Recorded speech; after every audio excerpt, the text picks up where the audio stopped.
كان في خوف ان هو الواحد الانجليش بتاعه متخيل ان هو ما يسمحلوش ان هو يبدا في مكان كورس انجليش، ان هو حد يديك وتلاقي الجو مهيأ والتعامل يبقى حلو. فكل دوت لا يعني لما رحت للفور ليفل 1 لقيته موجود، يعني لقيت الحماس والجو المهيأ لكل حاجه خلاني عندي حماس ان انا مستعد ان انا عايز اخليها 3 سيشن مش 2 سيشن في الاسبوع. الواحد بيفتقد كمان المكان سيشنين بس في الاسبوع. واكتر حاجه علموها لنا المحاوله، اللي انت لازم تحاول، مش هنخسر حاجه. لو حتى لو كلمه عارفها ما استسهلش، ما اخدش الطريق السهل وابدا ان انا اقولها بالعربي. نبدا نحاول نمثل، نبدا نقولها باي طريقه لحد ما نبدا نوصل لها في الاخر يعني. في حاجتين اثبتوا لي ان انا مستواي اتطور. اول حاجه، انا اول لما بدات من ليفل دخلت على ابلكيشن على الانترنت، اشتركت فيه وكنت بتكلم مع ناس ناتيف سبيكر. فانا من النوع اللي بحاول فمش هخسر حاجه.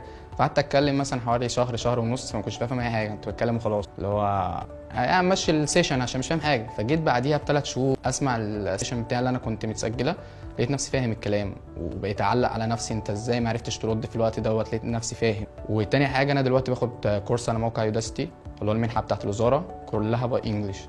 فبقى بقيت فاهم، يعني انا ما بتفرجش اي حاجه بالعربي، كله بالانجلش. طبعا الموضوع يبقى صعب، انت بتحاول، بس هو بيتقال كده اللي هو حطوك على خطوه البدايه.